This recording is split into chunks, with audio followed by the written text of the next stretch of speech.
Hemm bżonn ta' impenn sinċier, hemm bżonn inwasslu messaġġ li ċ-ċittadin irid bidla fil-kwalità tal-ħajja. Hemm bżonn ta' aktar edukazzjoni fit-tqassim ta' flus, bżonn ta' riintegrazzjoni aħjar tal-ħabsin fis-soċjetà. Bżonn inħarsu il-persuni li qed iħabbtu wiċċhom ma' ħlasijiet eżorbitanti tal-kera dawk li qed iħabbtu wiċċhom ma' sfidi kbar fosthom mart kroniku. Sostna dan id-deputat nazzjonalista Ivan Bartolo illi flimkien ma' deputat Charles Azzoppardi indirizza konferenza tal-aħbarijiet rigward l-isfidi kontinwi u r-realtajiet li familji sħaħ fis-soċjetà tagħna qed jaffaċċjaw.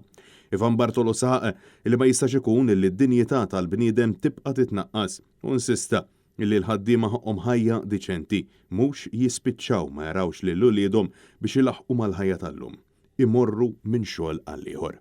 Għandek koppji li jaħdem kemm u kemm però sfortunatament minħabba sitwazzjonijiet oħra fil-familja mhumiex jaslu sal-aħħar tax-xahar kif tkellimna anke waqt il-press conference.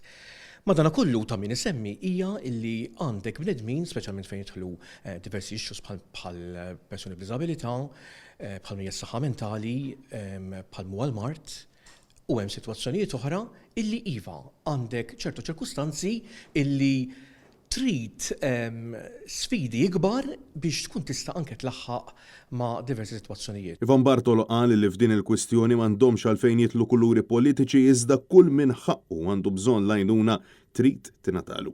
U spjega li fl-aħħar xhur diversi persuni spiċċaw ħabtu wiċċhom ma' sfidi li qatt ma ħolmu li jmorru jittalbu minn food banks biex ikunu jistgħu jitimgħu lil uliedhom.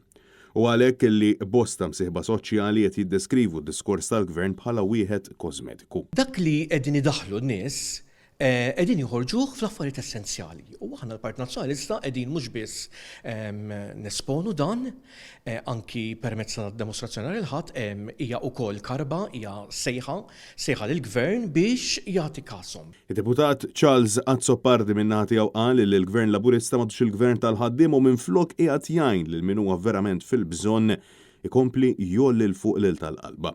U insista li l-Gvern tal-Labor ma jistax ikompli għaddej b'din il-kultura ta' impunità u reba.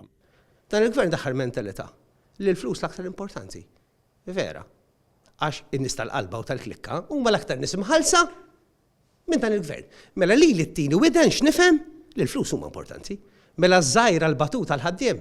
Il-flus mhumiex importanti biex għall-anqas jgħixu sal-aħħar tax-xahar ħajja denja. Saħaq illi ta' kuljum il-familji Maltin u Awċin qed jgħixu realtà li qed iġġelhom ma jlaħqux mal-ħajja b'Azzoppardi jgħid li l-gvern issa jinsab daru mal-ħajt wara snin iberbaq flus il-poplu. Dan il-gvern ilu 9 snin b'impunità u jonfoq flejjes il-poplu. Dan il-gvern seta' għaraf jimxi b'mod ġust responsabbli u serju biex bħalmejt il-Malti. Arfa u sor għal meta tiġi bżonn. U insista illi flimkien nistgħu nerġgħu nagħmlu dan il-pajjiż b'saħħtu għalhekk il-ħadd 2 Ottubru fil-Belt Valletta il-poplu irid iwassal messaġġ favur kwalità ta' ħajja aħjar.